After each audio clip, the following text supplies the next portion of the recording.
All right, guys, we're rolling. Welcome back to the Low Carb Consultant Podcast. So I'm thrilled to have on Zach Bitter. So he's an ultra marathon icon who broke the 100-mile world record. So just to kind of expand on this just a little bit, this dude ran 100 miles, 7 hours and 19 minutes. And to break that down a little bit further, that's about 6 minutes and 47 seconds per mile for 100 miles. So this is crazy. So Zach's not only a world record holder, but a coach, a strategist, a low carb endurance pioneer. He's optimized elite athletic performance through data-driven fuel strategies, strength training, and smart periodization. So I would say get ready for insights from someone who's really pushed the human limits here. So again, Zach, great to have you on, man. Finally meet you. Pleasure to chat with you, man. Yeah, absolutely. Thanks for having me on, Max. Looking forward to chatting. Absolutely. So maybe before we kind of jump into all the good stuff here, could you give the listeners who may not know who you are quite yet, just a real brief background on yourself and what maybe led you down this endurance pathway? Yeah, I would say, I got into endurance sport relatively gradually, considering like kind of how I've made a career out of it more or less. And I sort of the way I look at it is I identified endurance and running specifically as a sport I was probably better at than maybe some of the other sports. So that kind of piqued my interest at an early age. I still loved sport in general and doing a variety of different stuff, so I didn't take it overly seriously until like maybe you could argue at the end of high school. I started focusing on it a little bit more specifically than other things. But it really wasn't until college that I started really diving into just what it actually took to build a sound endurance training program and trying to understand like what the different inputs meant and where to apply them and things like that. And then ultimately deciding that running was going to be something that I was going to kind of keep around regardless of whether I was on a team or not after college. It wasn't until my first career, which was as a teacher, that I kind of even really recognized ultra marathon as a sport of interest that I would get into at an earlier age. So I ended up jumping in a 50 miler at, I think I was 24 at the time. And my mindset was kind of like, I'm just going to check this out. Probably won't do another one until I'm in my 30s. And then, just kind of curiosity got the best of me, I guess. But after that experience, I really actually fell in love with ultra running as something that maybe focus on a little sooner. So by that next year, I was basically all in. This was like late 2011. I did 350 milers in a pretty short time frame, all within a Mhm. couple of months of one another. And at that point, I decided, all right, I'm going to just focus on ultras going forward next year and just see kind of where that goes. Around that same time is when I started applying a lower carbohydrate diet to sort of fuel and support those efforts. In 12, I did my first 100 miler. And then I started learning more about kind of the variance and different events and things like that in the sport, and also identified kind of the value of just specificity within kind of the course you're training for. And living in Wisconsin at the time, I had a lot more access to runnable stuff. So I found myself doing a 100 mile. It was actually a 24 timed event in Phoenix, Arizona at the end of 2013, where I broke the American record for 100 miles and the world record for 12 hours. And that really kind of like sprung me maybe onto a little bit more of a national or global scene within the sport, which was still very much growing at the time. So it wasn't really a spot yet where I would say very many people were like, all right, I'm going to try to make this a profession, unless they were trying to do it within the scope of other things. But it wasn't enough to get attention. I got some sponsors. I got a lot of people reaching out for coaching and things like that. And then over the next couple of years, that all started to evolve to the degree where I kind of had to make a choice between focusing on training, racing, coaching, or teaching. And being that like professional athleticism is a pretty short window, I decided to try to jump on that while it was still available to me and moved out to California for a few years, met my wife. We moved to Phoenix for 4 years, and then now we've been in Austin for about 3.5. And along the way, I've been kind of focusing on all sorts of different ultra marathons, mostly runnable 100 milers as like the primary focus. But Mhm. yeah, over that course of time, I had bettered my 100-mile time a couple of times from that first time in 2013, including breaking the world record for 100 miles in 2019. It's now an American record, so just so people are aware, there's a guy, Alexander Sorokin, who ran. He actually went on a bit of a tear, and he broke the world records for 100 kilometers, 12 hours, 100 miles, 24 hours, all within a couple of years. Oh, dang. He's got the top spot on the 100-mile distance right now. So But yeah, I know it's been a lot of fun kind of like exploring kind of what the limitations I have and just figuring out kind of what path forward is best to putting yourself on a starting line of a race as long as 100 miles and figuring out, how quickly you can get it done. Yeah, no, that's awesome. And I had a question going back to like what initially got you into like the low carb type of fueling strategy. Like were you at maybe any point questioning the diet, the fueling strategy, and that led to maybe you experimenting with like a lower carb, a higher fat, maybe a ketogenic type of diet? Like, were you running into issues? Were you running into performance roadblocks that made you start kind of playing around with some things? Yeah, yeah, I would say like at the end of 2011 when I had done those 350 milers in a tight time frame and then Uh-huh. like all the training that went with it and then teaching full time still at that point, I was sort of questioning more so just the overall sustainability of what I was doing as much as I was the dietary side of things. But at the same time, I was also kind of trying to learn a little bit while training. So, I was investing a couple hours every morning basically running. So at one point I thought like, well, maybe I should like listen to some podcasts while I do this and try to learn something as I'm doing it so I'm not just spending time running, teaching, eating and sleeping during the school year. And that sort of led me into like a lot of different topics within the endurance world and it also introduced me to a lot of Jeff Volek and Stephen Finney's work on low Uh-huh. carbohydrate stuff. And at that time they were starting to like push into the world of endurance a little bit with their approach. So a lot of their stuff's kind of sort of made sense to me based on kind of what I was doing, given the fact that my race distances were longer and my aspirations were to get into longer events yet than the 50 milers I had done at that time. Something to, the idea of maximizing fat oxidation just sort of made sense. And, on top of that, like I was doing these 50 milers, and I was probably hitting somewhere in the neighborhood of 70 to 80 grams of carbohydrate per hour for those. Hmm. And, I wasn't having any like severe issues with it to the degree where I felt like it was costing me in the events themselves. But it was something where I was looking at it through the lens of like, if I had to do this for 50 more miles, I'm not sure digestively I was going to tolerate that because it was getting to like, by the end of those races, you could start noticing like, all right, there's an end to this. Like, I can't just keep mainlining this much fuel and have it continue to work for twice plus as long. So I was kind of questioning maybe the sustainability of that side of things a little bit. Interesting. Yeah, and that kind of led down. This was all 14 years ago at this point now, so it's like there's a lot more knowledge in terms of what we know about like gut training and things like that and maybe things that could be done to make that more sustainable at the time, but back then I don't think gut training was even being talked about. So like, it was more just like, all right, I have a limitation that seems appearing here. Going beyond it doesn't seem like something I'm going to be able to do, so what's the next step? And for me that was like, well, let's lower the amount of interest inner workout or inner race fueling needs that I would maybe have by leveraging more of a fat-based diet in my day-to-day life. And that's kind of what jump-started a lot of that.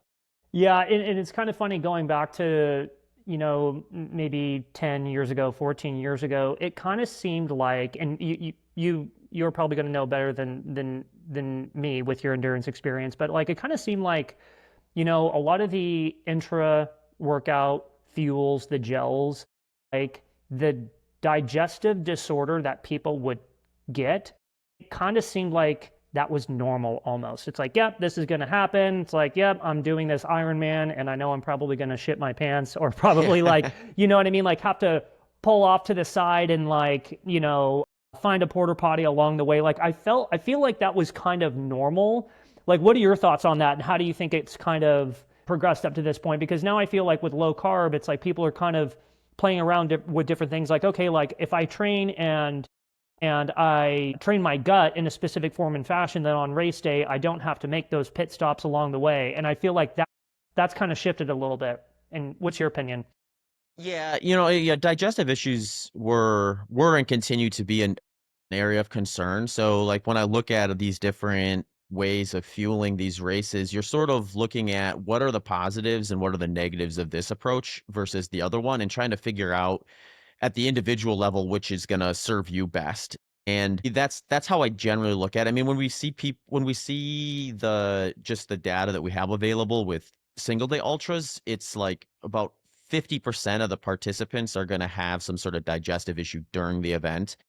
And of that 50%, about half of those are going to be severe. So it is sort of like a coin flip opportunity, I guess, Hmm. in terms of just gen pop stuff. Now, to the what degree that that's manageable, like in terms of like, well, some people are probably not doing it properly or doing it textbook based and getting digestive issues from it, or maybe dehydration is playing into that and things like that. So like people should be just like mindful of just like, okay, what have I actually done from a practice standpoint and got whatever results? So, for example, some people I'll work with, they just can mainline a ton of carbohydrates during race and they very rarely have a fuel issue. So for them, like Hmm. the opportunity cost of switching is much different than say someone who's done a handful of ultra marathons, always get digestive issues and just cannot seem to finally get over that hurdle.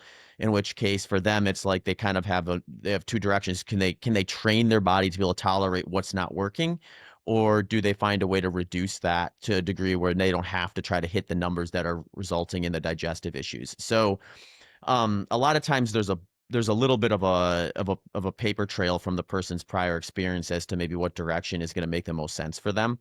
Um, with the kind of that fueling standpoint. And, from my experience as a coach, is that's usually where people end up kind of finding themselves is are they looking at it through the lens of, hey, I'm going to enjoy my experience and get to the finish line potentially quicker than I would otherwise by limiting the amount of fuel I require during race day?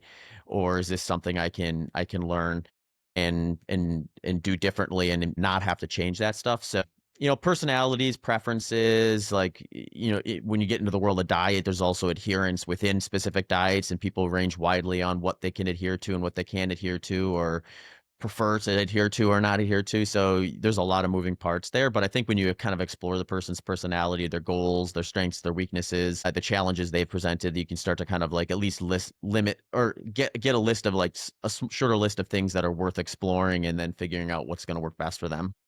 Yeah, no, that makes sense. And going back to when you were training for the world record, the 100 miler. So, what was your training? What was your diet strategy like leading up to that event? And then and I think because you mentioned this earlier, I think you were maybe at that time it could have been lower intra carbs, like maybe you were doing like 30, 40, 50 carbs per hour. But what was your like in race fueling strategy or in event fueling strategy while you were running that 100 miler to break the record? Yeah, yeah. So my day-to-day diet was low carb leading into that. So what I did And what did was, that entail? Like, what did you eat? Like, were you specifically eating like, were you trying to keep it like potatoes, sweet potatoes, carrots, like kind of keep it away from low complex carb or not low, but like ultra processed foods like bread and stuff? And like, what were you eating in terms of the carb source? yeah, at that point, so I'll back up just a little bit quickly just to kind of share with the listeners they have a perspective. Like within the context of the low carbohydrate stuff I've done over the last 14 years, that's ranged from like mostly plant-based to mostly animal-based and then everything in between. So like Hmm. depending on what year or what race can kind of dictate those inputs. What's remained pretty constant is sort of the macronutrient ranges that I'd be targeting during those. So for that particular race, I was skewing further towards animal-based products for the majority of my intake, but then the carbohydrate side of the equation was where more of the plant type stuff would come from. So I was doing a lot of potatoes and fruits as kind of the carb sources leading Interesting. into that particular race as like day-to-day fuel. And then on race day, I was using a more like engineered product just to eliminate the stuff that was going to be unnecessary for that short time frame, relatively speaking, and just supplement the amount of carbohydrate that would be required for my fat oxidation rates at the time. And the product I was using at the time was this product by a company called X Endurance called Fuel 5. Hmm. And the target was about 40 grams, and I arrived at 40 grams because I just went in and got a metabolic cart test done. And based on the pace and intensity that I found to be sustainable or predicted to be sustainable for 100 miles, my fat ox and my carbohydrate oxidation rates were like 80 to 90% fat, 10 to 20% carbohydrate. So I just kind of hedged on the side of like, well, I'm going to fuel the carbohydrate side of that equation to the highest I could possibly need within that number, which was around 40 grams. Uh-huh. And I knew from prior experience 40 grams wasn't likely to create any sort of digestive issue for me. I mean, Mm. we see guys going 3x that now, so it's like Yeah, it's a pretty low amount of carbohydrate intake relative to what you would see someone, running those sort of paces for that duration. And that's just kind of how I kind of set things up. And it worked well. I mean, I negative split that race, meaning I ran faster in the second half than in the first half. So there wasn't that's really any wild. like clear signs of fuel-based degradation that I could tease out of kind of the results from that one. So I felt like I sort of had a pretty good strategy going in. I had some data to support it from my own individual testing, and yeah, just kind of trusted it. And thankfully, the everything that I did logistically during the race worked out about as well as you can expect for one of these things. And I think my non-moving time was maybe like 2 minutes, 3 minutes at most, with just a couple of bathroom breaks and things like that along the way. But yeah, pretty smooth as far as 100 milers go. Yeah, and when you stop to go to the bathroom, obviously, like the clock stops and then you restart, right? Or how does that work? Or does the clock keep running and whatever time it takes for you to go to the bathroom or eat or whatever, switch shoes, whatever the case is, like how does that work? Yeah, clock keeps running, so like you can stop as often as you want, but that just means like whatever time you end up getting is going to be a little bit slower. Or another way to look at it is to arrive at your final average pace, you're going to have to run faster. So Uh-huh. like for if you kind of run the numbers on that particular race, my average pace was 6:47 and a half. If you look at just how fast I was actually moving when I was running, probably closer to 6:40 flat, just with like the stoppage. And then also, I was on a 443-meter track that had people doing everything from 12 hours, like what I was doing, all the way up to 6 days. So you pass on the outside in track. So, because you can't really expect someone running on lane one to know if someone's coming up from behind them and move out of the way. So, Sure. nor is it necessarily fair for them to disrupt their race for someone else's. So, when you're going to be running the faster paces or the shorter duration event within a context of a multi-day like that, you're just going to spend a lot of time in lane two going around people. So there's like, when you look at it, if you really want to like run numbers in terms of like actual output and things like that, which to some degree is important to do, because like I was saying before, like I'm basing my fueling strategy on the actual intensity I'm running. And if my moving pace is faster than what the actual pace is at the end of the day, then I need to be able to account for that if it's going to be a large enough variance. That makes sense. And I know we were chatting a little bit about this before we had recorded, and I had brought up a self-recorded podcast that you did. I want to talk about your podcast here in a little bit, Human Performance Outliers, but you had done a podcast on Lionel Sanders, and I think what was going on was, what's happening here is a lot of these endurance athletes are playing around with higher and higher and higher and higher carbs, but potentially they are running into more short-term issues like higher glucose levels, pre-diabetic numbers, all those types of things. And we were talking about like Nick Bare, and obviously like I said earlier, I'm a huge fan of Nick Bare. He's got a good company called BPN, sells supplements.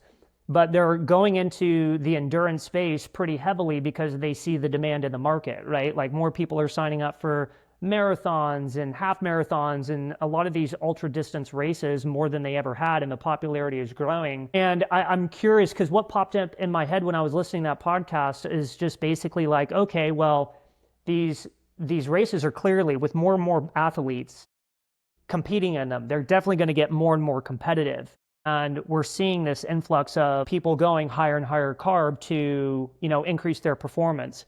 But do you ever think about, or do you ever see that people are maybe jeopardizing long-term health, long-term longevity for shorter term performance performance times or higher performance in a shorter time frame? Like I was just curious, like your thoughts on that and where you kind of see things going at this point. Yeah, it's a great question. I think like where it gets interesting is when we look at just what the demands of like the lifestyle of a professional athlete is for someone like Lionel Sanders. The competitive pressure within the triathlon world is such that you're going to probably make some health compromises in order Sure. to reach full potential. just because like if you don't, someone else is, and then you're just gonna not be at the top of the sport eventually at a certain point if you don't do those things. It gets a little interesting though, because like when we look at just like longevity and health outcomes of professional athletes within the endurance world, they tend to be better than average, but these are also likely some of the most like physically and potentially medically robust individuals we have on the planet, or they likely Sure. also would have gotten weeded out of the top tier spots in some of these endurance events. So comparing them to the average person is maybe selling their actual potential short. So even though maybe we see them doing better health wise than average, we may not see them do as well as they could with like a more subtle approach to their efforts, which to a degree I think it's like that makes sense. When you take your body to the absolute limit and you train as a way to put it in a position like that, you're probably like doing more than what would be required for just general health and longevity type of things. So I think it's probably worth starting there. And then from there it's like, well, okay, so we're fighting this kind of at least some uphill battle when it comes to maximizing performance that may come at some trade-off to like general health and longevity and things like that. So how do we minimize the detrimental side of that? And this is where I think it gets interesting, because like you have athletes like Lionel Sanders who were doing, I mean, he eats an insane amount of food in general. I think his like some of the videos I watched where he just kind of outlines his daily needs and things like that, and just the numbers he's run based on his training. It's like the guy's eating 6,000 to 7,000 calories a day, and he's using all of it, and then some Yeah, in some cases for probably. sure. So it's like in order to sustain that lifestyle, like that level of food consumption is kind of a necessity to make it something he can continue to do. But then what are those inputs in? So it's like you sort of have like, you meet your protein needs at a certain point, and then it's like, okay, the rest of this is going to come from fats and proteins. And, given the way protein works, like he's probably not going to benefit from taking in more than like, say, a gram per pound of body weight at the extreme. But that still leaves, in his case, like still like probably 6,000 calories worth of carbs and fats. So how do you make that up? And then you kind of get into the world of just like, his training is going to induce a level of fat oxidation. His training intensity is going to range low on average from like a percentage standpoint versus anything in kind of the higher intensity side of things, like short intervals at VO2 max or longer intervals at lactate threshold and things like that, that would constitute as like intensity work and things like that, that are going to be more glycolytic. So if you're looking at it through the lens of just carbs, carbs, carbs, and more carbs to supplement that energy output, eventually you're probably going to cross a threshold of where your body actually is requiring more carbohydrate to meet the glycolytic needs. And when you're eating that much food in general, like your body has to process that and deal with it. So like having a scenario like Lionel Sanders where he essentially had pre-diabetic levels of fasting blood glucose is probably not something that you're gonna like. You're not gonna have to look long and hard to find those examples. I think if we would test people like him with that. In fact, there was a recent study that came out that looked at I think it was 10 male endurance athletes. They weren't professional, but they were like consistent training, and they were doing quite well as far as like amateur athletes go. And they ran kind of higher carbohydrate approach and a ketogenic approach for them. And 3 of those 10 had pre-diabetic levels of fasting blood glucose levels when they were doing a Interesting. high carb approach. So to the degree that there's maybe just some variance from one person to the next is probably worth exploring, because like just because, I can go and find an athlete who you probably feel pretty similar to what Lionel Sanders was doing prior to his blood work, and doing just fine. And as long as they make adjustments post career, where there's going to be a day where Lionel Sanders is probably not burning 7,000 calories a day. And I think a lot of the problems we see with professional athletes in food is like, they have this lifestyle that is just not going to match their prior energy intake, and they have to make a pretty abrupt adjustment without having a scenario where now all of a sudden they're just being overfed constantly. But like even within the framework of before that point, there may be some percentage of the population that just doesn't tolerate that much carbohydrate, and then some that do, and then it becomes kind of an individual exploration as to like where you land on that. And to the degree, I mean, this is a pretty deep rabbit hole from my like understanding too, where like Hmm. there's also a percentage of the population who are going to have pre-diabetic levels of blood glucose but never progress into diabetic ranges. So it's like is Lionel Sanders someone who can just tolerate pre-diabetic levels of blood glucose and it just will never evolve into the point where now he's got type 2 diabetes? It's possible, so it's like there's a lot of kind of moving parts within it. But yeah, I think it's probably worth considering and testing yourself to kind of see what signals your body's giving you and what adjustments can possibly be made to kind of put yourself in the best health position possible to be able to take on the rigors of training for performance. Yeah, and while we're on the topic of some of these elite athletes, so your podcast, the HPO podcast, Human Performance Outliers, for anyone listening, it's a great podcast. And honestly, man, when I think of your podcast, it kind of reminds me of the Joe Rogan podcast. Like Joe Rogan has on like the best of the best, the elite people, top of their field. And that's kind of what I see when you're interviewing individuals. You have some of the best and the brightest on your podcast, but when you're interviewing some of these elite endurance athletes, in your opinion, right?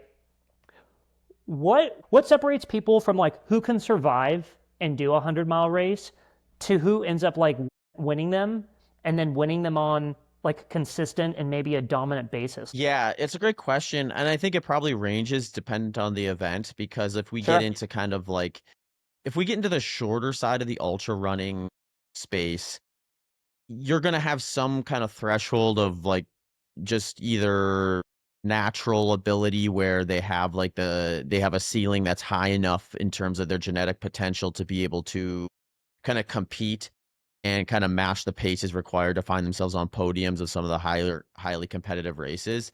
So I think you're going to get kind of like a similar framework as you would for like any other professional sport, where like, like there was no real path forward for me to be like a starting player in the NBA for a lot of genetic reasons. Mm-hmm. There wasn't really like a program in basketball that would have got me into the NBA in a way that was probably realistic. But there's probably similar scenarios there from the reverse angle. Like if you're built like an offensive lineman, chances are you're not standing on the top of the podium at the Western States 100 either. Sure. And that's going to be partly genetic. But then when you kind of get into the world of just what can you do with what you have, I think it opens up a little bit as we get to getting into kind of some of these really long stuff, like these multi-day fastest known times, these longer endurance events that take days, if not weeks, to finish in some cases, where it opens the door a little bit because there's probably other selective criteria that kind of makes those athletes as good as they are, whether that be they're really efficient with like electrolyte and fluid loss, or they can tolerate sleep deprivation and a lot better than the average person, or maybe they just have like a lot higher ability to kind of stay focused for long periods of time, and they don't have that kind of lapse that could potentially result in, a DNF or a stoppage to the degree where they're no longer competitive and things like that. So I think there's a lot of variables that we're looking at there. And ultimately, I think as the sport gets more competitive, it's just going to be like the people that select well for the most variables that are important are going to be the ones that kind of rise to the top. And then on top of that, just like the consistency of training too. So Sure. it's like that's like the big driver for performance, is how consistent can you be within whatever training plan you're applying. The sport gets higher competitive, it probably narrows the amount of approaches that are going to be sustainable, because we start getting into like fractions of a percentage making a difference. I mean, we look at Western States this year, we had like less than 10 minutes separating first through third. So it's like, what small variances could you do that moves you from third to first in that scenario when we're talking about less than 10 minutes over the course of, 14 hours Yeah, or that's 100 wild. miles? Yeah. So I think it probably just gets more difficult and more selective the more competitive something gets. And that just it makes it less realistic that people are gonna have a chance to win these things despite their best efforts. But there's still, the most people are doing these things as a way to say like, well, what are my potential here? And they're maybe a little less concerned with whether they're on the top of a podium or not. So there's always going to be that side of the sport too. What about from the mental side of things? Like when you're interviewing people that are consistently winning or that you're seeing people consistently win, and you've interviewed a lot of these people, I was just kind of curious to see like what traits you're seeing, just people with like massive amounts of grit, determination. I feel like all those types of things go into a race like that. But what are you typically seeing from just like personality traits? Yeah. Yeah, they definitely have they have a really good why as to what they're doing because when you have something where these races are long, so it's easy to kind of get distracted by just how long it takes to finish an event, even a short ultra marathon. But the reality is the vast majority of what's getting them to where they are at these events is the training that they're doing consistently. So you almost have to have a driver in there that kind of motivates you to want to do that stuff, Mm, even when it's not necessarily gonna produce the best race result that you had. So you almost have to have I mean, training with a goal to win is a motivating thing, but it's not a sustainable why, in my opinion. It's not like a why that's going to be there for you every step of the way. mm. And if it is, you might have some success, but it's usually going to be shorter term, where as soon as you hit a roadblock and race results and things like that, you're going to start losing interest and maybe get distracted by something else and go a different direction. So these people that are kind of routinely showing up and doing well, they generally get some sort of gratification from the process outside of the results themselves. And whether that be just the self-improvement they see along the building process of starting from day one to getting to a race, or just, they're just very energetic people and crave movement and things like that. And it's just the outlet they identified as the most motivating. Some people, especially when you get to the trail side of things, it's about just exploring new places and things like that. So they see all Sure. the training input as an opportunity to go out and check out new places and things like that. But yeah, these people tend to have this, this more evolved why than just I want to be the best. Yeah, I would agree with you 100%. Just from like what I see and like the main characteristics that kind of pop into my mind when I listen to different podcasts around about like elite athletes, what goes into what they're doing. Like honestly, like most of them, most all of them absolutely enjoy the training. Like they love to train. Like you said, it's more about the journey than the destination, but they're putting in the work and they're putting in the work consistently. And they're actually putting in most cases, more work than the next guy, and that's what I'm seeing too. So 100% agree. I wanted to kind of switch gears and talk about protein, go into like weightlifting, strength training, how you're coaching people now, those types of things. But before we jump into that, go into the protein side of things. So because I was listening to another self-recorded podcast that you did, and I think it was in the beginning of the year. You were kind of laying out the game plan for 2025, and you were talking about strength training, what you're trying to do. How has your, because we were also talking a lot about like fueling strategies, carbs and fat, right? How has your protein targets changed over time? And then how have they changed while implementing more strength training? I was just kind of curious to see the evolution of protein. Like, are you typically going for a gram of protein per pound of body weight per lean mass? And then how are you shifting that now based off the strength training that you're trying to kind of introduce here? Yeah, yeah, it's a great question. I think when it comes to protein, my general kind of thought about it is if I'm getting a gram per pound of body weight, I'm probably getting at least enough, if not Mm-hmm. more than I technically need. Is that your, but do you shoot for that, or is that maybe too high for you, or you kind of you I was kind of curious to see like what you ultimately shoot for. Yeah, no, it's a good question. I definitely I put that as sort of like a loose target, I would say. Okay. I don't stress if I'm a little lower than that because I know that I'm at a gram, I'm probably in a surplus of what I actually technically need from just skeletal muscle side recovery side of things.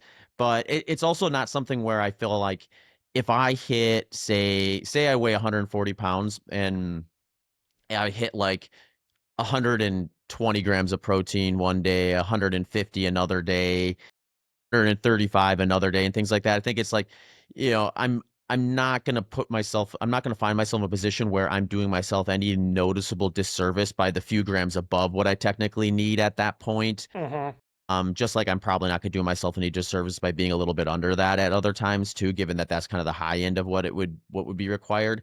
Where I try to be mindful is if I start getting up consistently above 1 gram per pound, that's where I try to kind of titrate it down a little bit, just because it is a more expensive nutrient to break down and use as a fuel. And excess proteins, that's what you're gonna do with it essentially. Like So gluconeogenesis. yeah, yeah. So when I think about just how I can best fuel when I'm like really active and I'm asking my body to do as much as I'm ever going to ask it. I don't Mm-hmm. necessarily want to create any extra steps or hurdles for it to get over. But like Got fats it. and carbohydrates are just going to be a much more direct source to actually fuel the non-recovery side of my energy output. So if I start getting to a point where like protein is crowding out fats and carbohydrates, then, there's a potential that I would be like having a harder time hitting my training targets because I'm asking my body to, use an inferior fuel source for those things. So, it's one of those things where like I find with coaching clients, Mm-hmm.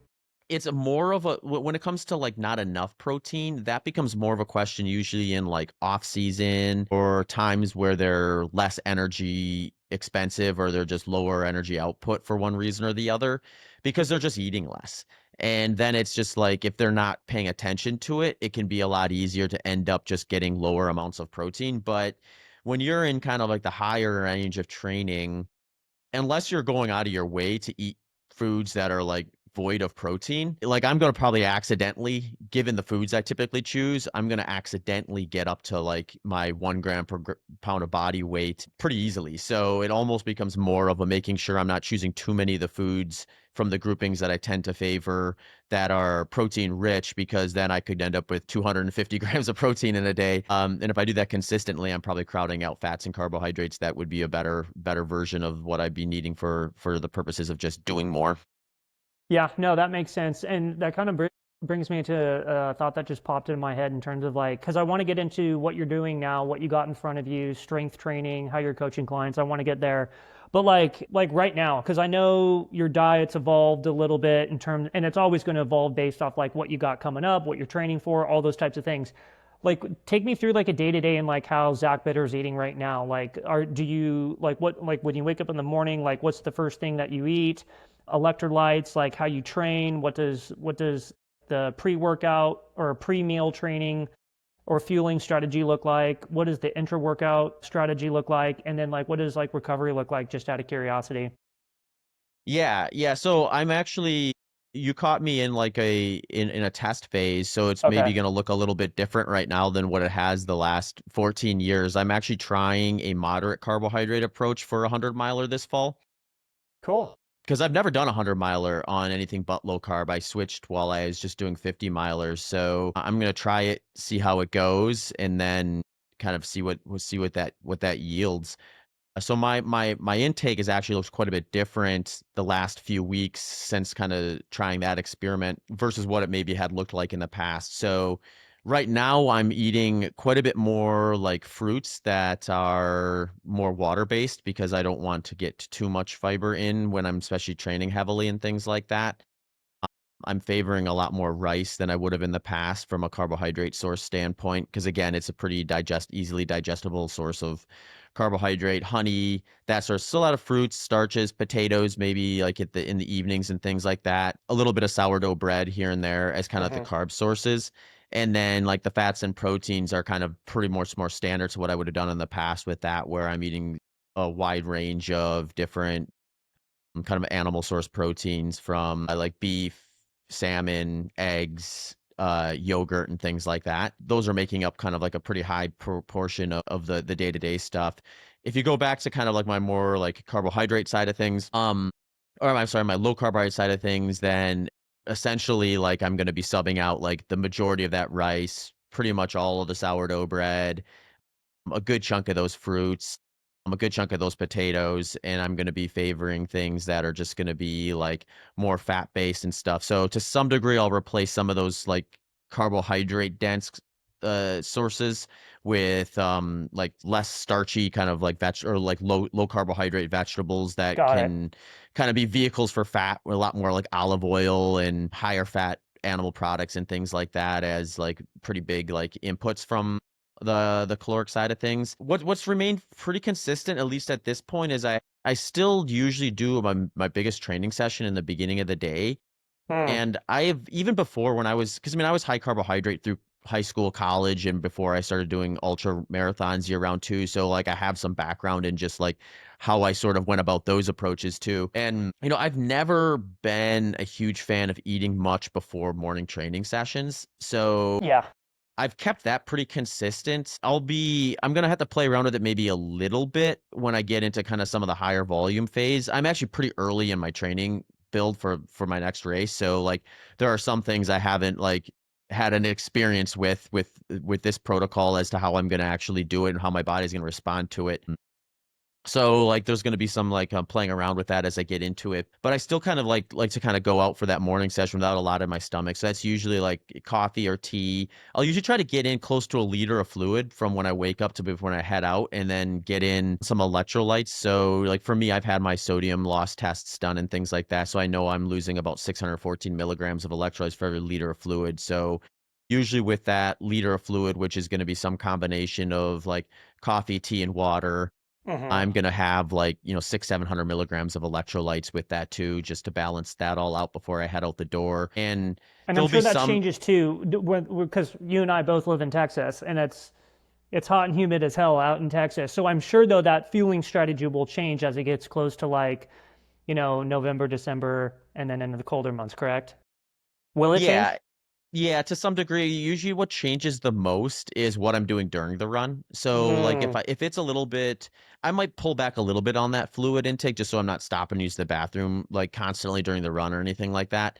Especially if I'm well hydrated from the day prior. But the thing that's gonna change the most is what I take with me. So like if I go for like a 2, 3 hour run out here this time of year, like I'm probably getting close to a liter of fluid and then, like another like 6 to 700 milligrams of electrolytes with that liter every hour during that session. Whereas, during the winter, I go to 2 to 3 hour run. I can kind of get by on like maybe 500 to 750 milliliters and not really have to worry about performance that much. And I'll have some space to catch up on that the rest of the day because it's not warm out or anything like that. So I don't have to worry about like getting behind and then also trying to catch up in the midst of being hot Hmm. and more fluid loss or higher fluid loss rates just in general. So that would be the biggest change is probably what I'm doing during those events or during those training sessions as much as anything. Gotcha. What does your strength training look like right now? Yeah, so usually I'll try to get in the gym and do like lower body stuff like twice per week, with one of those being kind of more of a heavier lifting day where it's like I'm usually using like a trap bar or something like that and trying to pull like a heavier amount of weight with like kind of more like a 3 set from 5 to 10 reps, somewhere in that ballpark off the ground, and doing like weighted like hamstring curls, like weighted hip thrusts and weighted lunges and things like that for kind of like a lower body strength session. And then I'll do a second one usually during the week, and depending on what time of year, if it's like kind of off season, I might do another heavier day. But once I kind of get into kind of the higher training stuff, I'll usually do something that's just a little bit more kind of like a banded base workout, or like you call maybe like a muscular endurance type of training workout where it's a little more explosive but lower weight, more endurance focused with it. So things like box steps, forward lunges, jumping split squats, and things like that. I'll usually phase in some like sled pulls and pushes and things like that too, Hmm. just as a kind of a supplement way to kind of work on some lower body strength and things that are going to be more maybe a little more mechanically specific to running and things like that. So that's what I'll do for kind of the lower body side of things. Then usually I'm a little more basic with like the upper body core stuff versus having as much variety, but I will do like a session or two of those every week as well. Yeah, that makes sense. And then based off like the individuals that you're coach, whether they're like a hybrid athlete or they're training for a 100 miler or more than that, do you basically prescribe similar movements based off of like whatever it is that they're trying to accomplish? And I'm sure the movements will change, right? Like if you got an athlete running like a very hilly, mountainy terrain, their strength training might be a little bit different than someone that's going for a 100 miler personal record on like a flatter course. Like, would it change at all their strength movements that you would prescribe?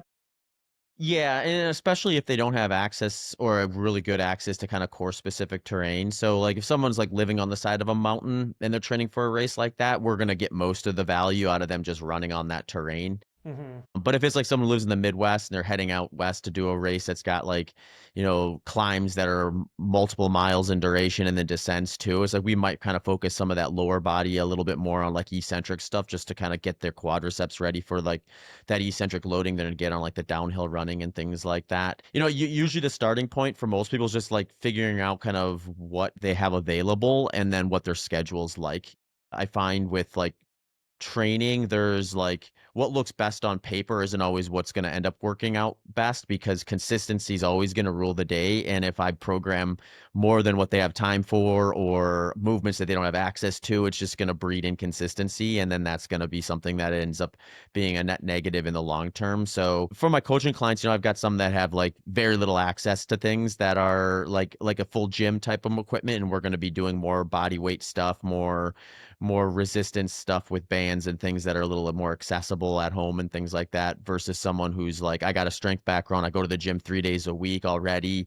I mean, I've got some coaching clients who are like, they come to me and they're going to train for a 100 mile and their current inputs are some running, but they're at the gym 6 days a week. So for them, it's almost like, all right, Yeah. maybe at least we would talk about kind of like non-negotiables in is as kind of like a starting point where it's like let's figure out what your non-negotiables are and start planning around those, and then anything that's negotiable we can put in a bucket of is this negotiable permanently, is this negotiable in the short term, and we need to determine like what spots we can pull it out and can't, and that goes from like just the training inputs as well as just other life obligations and things like that. So once we kind of get all that stuff in order, then we start kind of looking at, okay, what's the best option based on what's available to you in terms of reaching whatever goal it has. So, for some of those folks, I might be like, okay, well, let's just peel back on the gym work a little bit. So we're not like investing too much training load into a non-specific activity and get you running a little bit more. Other people, it's like you haven't been to the gym or done strength work at all. So for me to throw you under a squat rack or even on the with the trap bar might be too aggressive. So let's just work on some basic kind of movement patterns that are in strength and then develop some consistency with that and then maybe start trying to pull some weight off the ground and kind of see where things are at and listen to your body in terms of what kind of signals they're giving us from like a soreness standpoint and start building up from there. So there's quite a bit of range with that. And I think that's just a testament to the world of ultra running and running in general right now, where Oh, yeah. when I got into ultra running, it was like, most people, it was almost like talking traditional runners into trying an ultra marathon, and that it's really not that much different. There's some variances and things like that, but they can do it. Versus now it's almost like you got people coming that have done very little running at times and they're like all sold on finishing a 100 miler or something like that, which is great, but it's just a different type of like approach when it comes to kind of programming for their needs and where they want to get versus what we would have had 10 years ago in most cases. Yeah, for sure. And maybe for some of the listeners who may ever want to think about working with you, like, so, and staying on this maybe coaching topic. So, with your coaching services, like, maybe what is the first like data point or points you establish when you're working with like a new athlete and you're trying to build progress? And then do you work with just about anyone or do you typically work with elite athletes? How does that work? Yeah, I work with just about anybody from training for 5K up to multi-day ultra marathons and all different ability levels. So, like, I don't give too much, I don't favor one or the other necessarily. I think it's just, I like variety within it because I think Hmm. that keeps me sharp as a coach versus getting too hyper focused on any one population. That tends to kind of like create biases in my mind of like what works and what doesn't work versus having exposure points to like, just about everything. Then within that, like there are things that I think are worth paying attention to, regardless of whether you're the front of the pack, the back of the pack, new or very experienced. And that's just figuring out where your strengths and weaknesses are based on your historic training inputs, whether that be little to nothing or a lot of something that's non-specific, a lot of things that are specific. But the way I usually do that is we do some assessments that are like that identify where your strengths and weaknesses are on like the aerobic intensity spectrum from essentially like about as easy as you can go to as high on the aerobic intensity spectrum as we're going to typically train, which comes in the form of some field tests I'll have them do that will allow us to kind of make some. I mean, they could go in and get a metabolic cart test done, and we get all this data too from that. So if they are open to that or have done that, and we use that, we can use that as a starting point.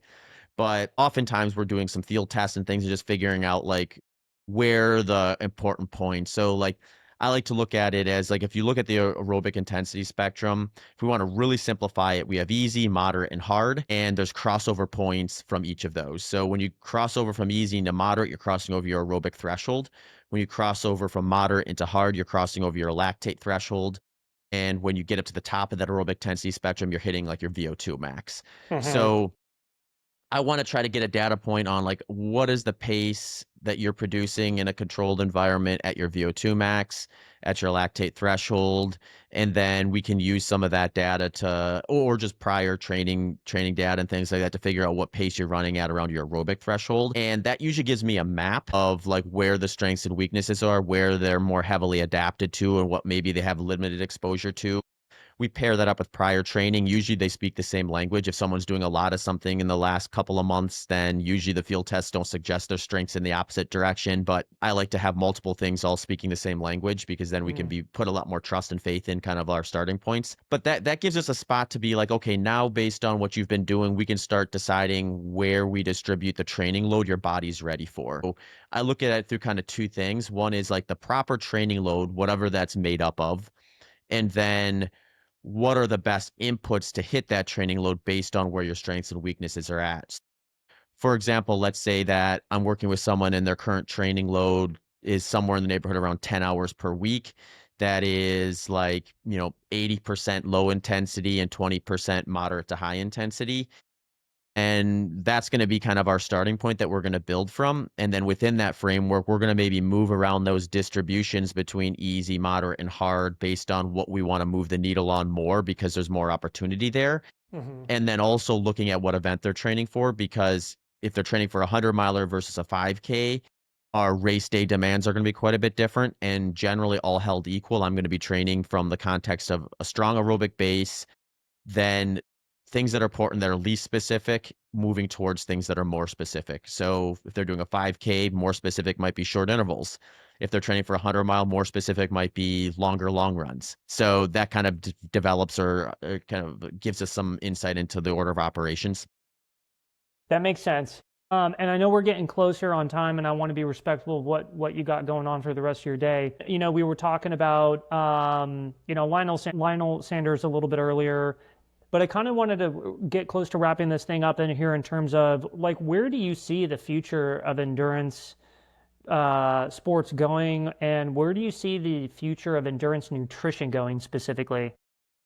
Yeah, I mean, I think personalization is where we'll see it going because we didn't really dive into this too much. But what I see, one of the biggest issues I see with some of the really high carbohydrate fueling strategies is people want to like see what their favorite athlete's doing and just sort of plug it in. So it's Mm, like if I see someone doing 120 grams of carbohydrate per hour for their race and I'm going to do their race, but my workload is entirely different than theirs, then I'm sort of plugging in the wrong formula, even if the process or even if the concept that they're doing is sound. So I like to look at workload and intensity to kind of like start with people. And I just think we're going to get way more exact as to what that is at the individual basis because we'll just have better data points for people that are more exact versus us making assumptions based on population level data. mhm. Because right now it's kind of like what we kind of look at is if someone's on a moderate to high carbohydrate diet, they're going to have about a 50-50 split between fats and carbohydrates at their aerobic threshold. Got So it. we can anchor their fueling strategy in that and then look at just like, okay, well, what is your workload for the given thing you're doing? And if they're doing something long, like 100 miles, they're going to be operating at or below their aerobic threshold. So then we can kind of unpack it in the degree of like, well, how much ground are you going to cover on a per hour basis to hit your goal? And if that's like 4 to 5 miles versus 8 to 9 miles, then we've got a different input for to try to match the carbohydrate side of their fueling. And if they said, okay, well, I'm going to fuel like the person who's doing 8 to 9 miles per hour versus what I'm going to be doing at 4 to 5 miles per hour, you're greatly exceeding that carbohydrate side of the equation from a need standpoint. And Yeah. that's where I think you start acquiring a lot more risk in terms of whether you're going to get a digestive issue or whether you're just going to cause more harm than good from a health standpoint if you do that consistently and things like that. So I think like the future is just going to be like we're going to have better data points as to or better ways to access these data points in terms of what someone's actually requiring from the demands that they're trying to do. And then they're going to be able to plug in what's going to be a little more specific to them versus trying to guess based on the recommendations that are given by like brands and products and research that's based off of those or someone else out there doing the event that they're trying to train for. Yeah, makes sense, man. It's going to be interesting to see where everything's going just in terms of supplements, nutrition, performance, all these endurance events blown up. We were talking about Nick Bare a little bit earlier too. It's like, man, that last man standing race he hosted, oh my God. I was glued to my phone, like looking for the updates on those last two guys. And I think those last two guys, like the majority of the racers like fell off. And it was like the last two guys, I think, ended up running like 100 more miles. Yeah. Dude, that was so wild and wildly entertaining as well. So it's just going to be really interesting to see like where everything goes from here, and like races popping up, events popping up, new things coming down the pipeline. It's kind of exciting, to be honest with you. I don't know what your thoughts are on that. I'm sure you were watching that race as well. Yeah.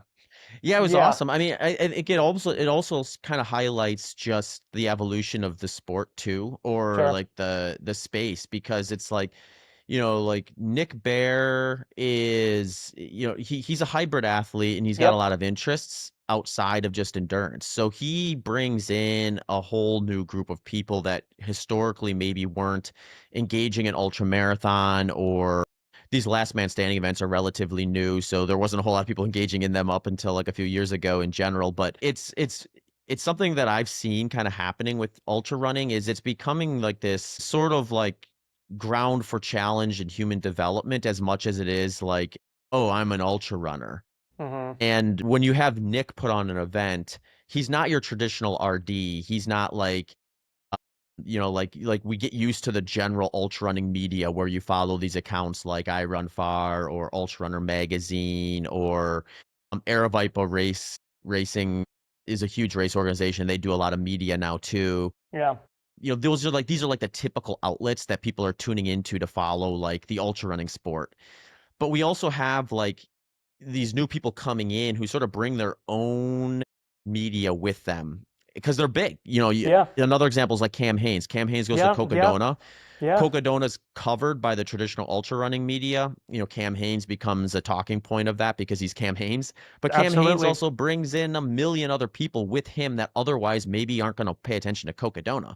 Yeah. So, And with Nick, his son's blown up too, man. right? Yeah, Yeah, yeah. his son's wild, dude. But yeah, like that's a really, really good point. You got people like Cam Hanes with huge, like followings and social media teams going to these, not like Cocodona was small by any means, but like the media and the exposure that I got was traditionally kind of small. Like they're blowing it up 100%. Yeah. Yeah. Yeah. So like with Nick's last man standing thing, it was like, I don't think there was any ultra running media covering that event. Like there was very little, like actually the talking points I saw from traditional ultra running media after that was basically to the degree of, wow, there was a ton of eyeballs on that. I think the BPN Instagram page gained like 70,000 new followers and they were getting like 30,000 viewers on like their like pre and post lap start like tune-ins and things like that. So in terms of competing with the biggest media outlets from like the live stream at Western States, UTMB, Cocodona, things like it was right up there. Oh, yeah. And so like I mean that became the talking point. It wasn't like, oh, let's cover this event. But it was like, oh wow, well we've got someone sort of kind of coming in from the outside and producing as many eyeballs on this event that had participants that I would consider mostly non-traditional ultra runners too. It was Hmm. a lot of like the BPN athletes, a lot of like kind of like the influencer crowd. Who they weren't the typical people that are showing up to like you know Cocodona, Moab 240, or Big's Backyard, and some of these more traditional ultra running venues for that type of a discipline.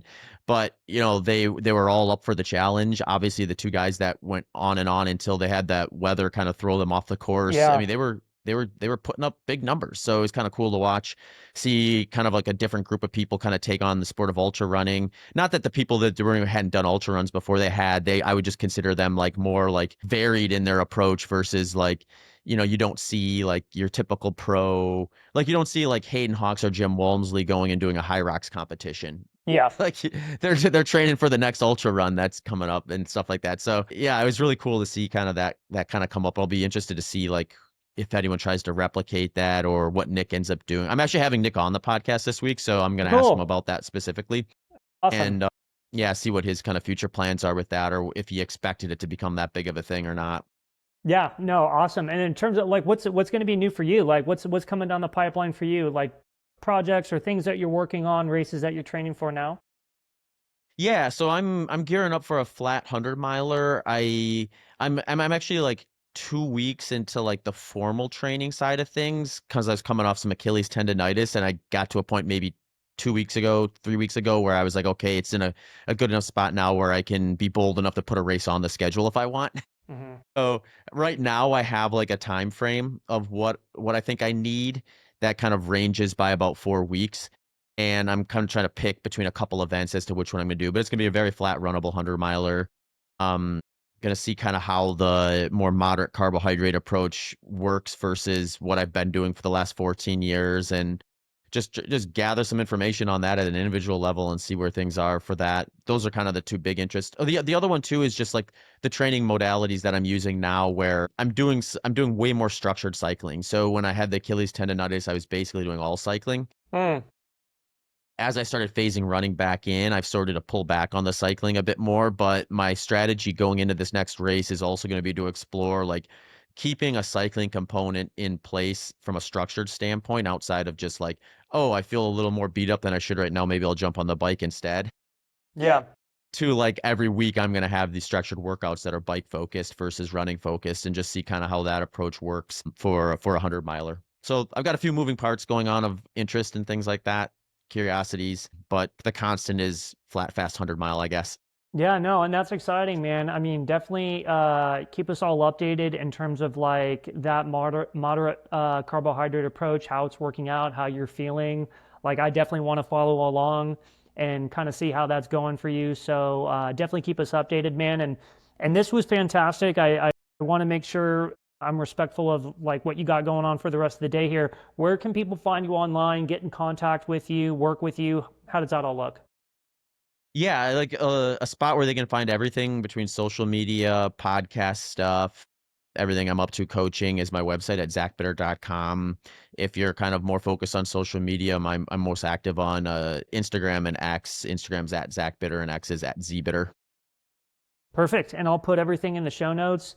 Again, man, this was fantastic. Appreciate the time. And to everyone else out there, thanks, guys, for listening to the Low Carb Consultant Podcast. We'll catch you all on the next one.